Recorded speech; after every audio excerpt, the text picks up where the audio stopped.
Good morning. Today, we will address a subject of critical global importance, the Strait of Hormuz. This presentation aims to navigate the complexities of the current global energy crisis, examining it as a geopolitical flashpoint, tracing its economic ripples, and considering the future architectures that may emerge from this situation. To begin, we must first unpack the crisis itself. This section will focus on the escalation of events in the Gulf, examining the specific incidents that have recently ignited significant global concern, and set the stage for the current volatility we are witnessing across international markets and diplomatic channels. The initial shock to the global system was both swift and severe. We witnessed targeted strikes on critical energy infrastructure, specifically the world's largest gas field, which is shared by Iran and Qatar's liquefied natural gas facility. These attacks sent immediate shockwaves through the market. In response, global oil prices jumped 60%, touching $118 a barrel, a clear reflection of immediate supply fears. This was compounded by attacks on energy infrastructure across Saudi Arabia, Kuwait, and the UAE, which further intensified market uncertainty. Furthermore, reports have suggested United States approval of an Israeli strike aimed at pressuring Iran regarding its influence over the Strait of Hormuz. To understand the gravity of the situation, we must appreciate the role of Hormuz as the world's most critical choke point. Its strategic location is paramount. It is a narrow maritime passage that controls the transit of over 20% of global oil exports.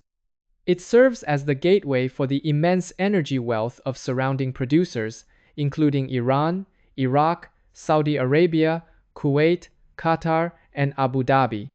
A choke point is defined as a tight passage whose closure would disrupt global trade, and Hormuz is unique for the extraordinary volume of energy that passes through it. In essence, the lifeblood of our modern industrial world flows through this single, highly vulnerable maritime corridor. The immediate consequence of this tension is that global trade itself is under threat, leading to shipping paralysis and heightened risk. Analysis of ship tracking data shows vessels clustered and stationary near loading ports, a clear indicator of significant disruption. The methods of attack, which include inexpensive drones and sea mines, are accelerating these disruptions and are proving both difficult and costly to counter.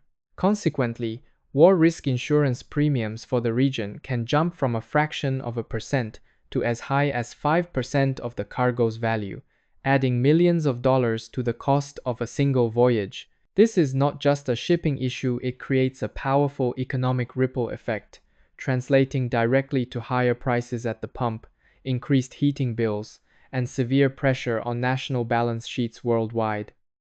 Beyond the immediate economic impact, this crisis is beginning to reshape the global order, with the petrodollar system facing a direct challenge.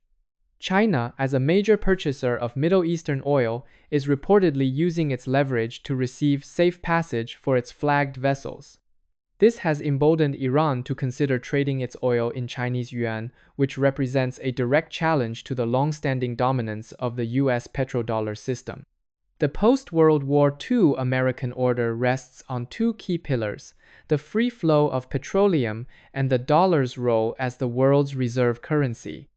Both are now being tested. As passage through Hormuz becomes linked to a vessel's flag and the currency of trade, the sea lane is being transformed into a tool of monetary politics. The effects of this crisis extend beyond oil prices, serving as a powerful catalyst for accelerating the global energy transition. While rising global prices create a windfall for United States oil producers, they simultaneously burden American consumers at the pump. It is crucial to note that U.S. supply capacity cannot easily replace the immense volumes from major Middle Eastern producers or Russia. Every significant oil price spike, such as this one, makes alternative energy sources more competitive. This, in turn, accelerates investment in solar, wind, and other renewables. However, this shift reveals a new vulnerability. China's commanding lead in battery and renewable manufacturing represents a new technological choke point, shifting the nature of global resource dependency. We are, therefore, facing what can be described as the Hormuz reckoning moment that is redefining global power. The crisis has exposed a shared vulnerability, as seen in the attack on the South Pars North Dome gas field, which underscores the interconnected infrastructure risks between rivals like Iran and Qatar. It demonstrates how high-level strategic decisions can have a profound and immediate impact on the global economy and energy flows. The crisis has laid bare the deeply intertwined dependencies of our global economy, reminding us that the entire chain is only as strong as its weakest link. Ultimately, the outcome of this escalating situation will determine who controls global energy power and, critically, under what new rules that power will operate in the future.